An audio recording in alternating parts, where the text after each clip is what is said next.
بسم الله الرحمن الرحيم والصلاة والسلام على سيد الأنبياء والمرسلين محمد وآله وصحبه أجمعين أما بعد وأن ليس للإنسان إلا ما سعى وأن سعيه سوف يرى ثم يجزاه الجزاء الأوفى صدق الله العظيم.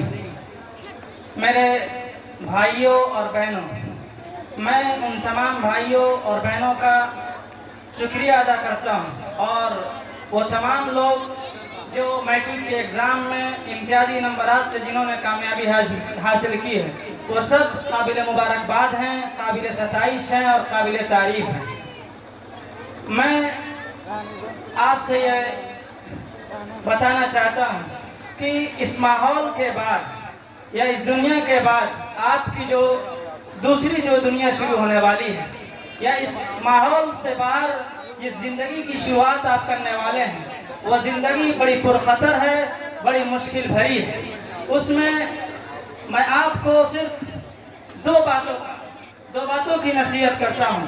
پہلی بات تو یہ کہ آپ اپنے مقصد کو طے کریے اور اس مقصد کو حاصل کرنے کے لیے، اس مقصد کو پانے کے لیے اپنی انتھک کوشش لگائیے اور جہاں تک ہو سکے اس مقصد اور اس گول کو حاصل کرنے کے لیے جتنی کوشش ہو کرے انسان.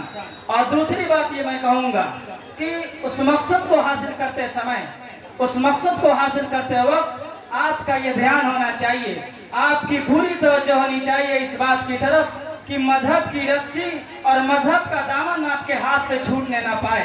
ورنہ یہ جو جتنی تعلیم کی لائن سے کوششیں ہو رہی ہیں اور ایجوکیشن کے لائن سے جو بھی کوشش ہو رہی ہے، اگر مذہب کے رشتے کو ہٹا دیا جائے، مذہب سے رشتہ توڑ دیا جائے تو یہ ساری کوششیں ہماری بیکار ہو جائے گی.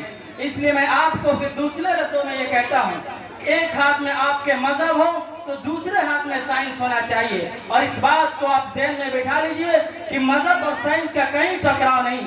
مذہب کبھی یہ نہیں منع کرتا کہ آپ تعلیم حاصل مت کریے اور تعلیم کی لائن سے آگے مت بڑھیے، بلکہ مذہب اس بات پر زور دیتا ہے، بلکہ قرآن کریم کی پہلی آیت اس بات پر زور دیتی ہے کہ اقرأ بسم ربک خلق، کہ پڑھو اپنے پروردگار کے نام سے جس نے پیدا کیا. بھلا اس کٹگرے میں کھڑا کرنا کہ وہ مذہب تعلیم، کہ وہ مذہب ایجوکیشن سے یہ مذہب کے ساتھ ناانصافی ہوگی.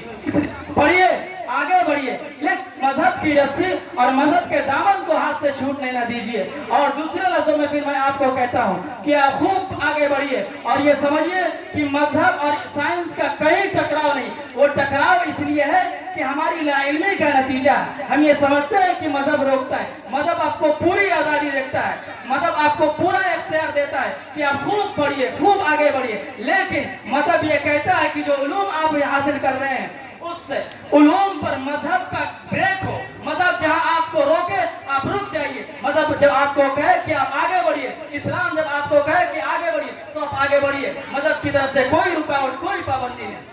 اور آخری بات میں نصیحت کے طور پر آپ کو کہتا ہوں، میں تو عمر میں بھی بہت چھوٹا اور صلاحیت اور علم میں بھی بہت چھوٹا ہوں، لیکن پھر بھی اپنے بھائیوں اور بہنوں سے کہتا ہوں کہ دو باتوں کا خیال رکھیے. ایک تو آپ اپنے اندر صلاحیت پیدا کریے، آپ اپنے اندر اپنے فن میں مہارت پیدا کریے. اور اس بات کو سمجھ لیجئے کہ جو شخص اپنے فن میں ماہر ہوتا ہے، دنیا کے کسی کونے میں وہ بستا ہو، چاہے پہاڑ کی کوہ پر وہ بستا ہو، چاہے وہ سمندر کی تاریکیوں میں بستا ہو، زمین کی گہرائیوں میں بستا ہو، دنیا والے اس کو ایک نہ ایک تلاش کر لیتے ہیں. جس کی صلاحیت ہوگی دنیا اس کو قبول کر کے رہے گی، دنیا اس کو انکار نہیں کر سکتی، نہ یہ ملک اس کو انکار کر سکتا ہے. اس لیے آپ صلاحیت پیدا کریے اور صلاحیت کے ساتھ صالحیت ہونی چاہیے کہ آپ کے اندر نیکی کا جذبہ ہو، خدا کا خوف ہو اور اللہ کا خوف ہو اور اللہ کی رضامندی ہو. تو بس آخر میں آپ سے یہی کہوں گا، ایک تو آپ اپنے اندر صلاحیت پیدا کریے، جتنا پڑھنا ہو، جتنا آگے بڑھنا ہو پڑھیے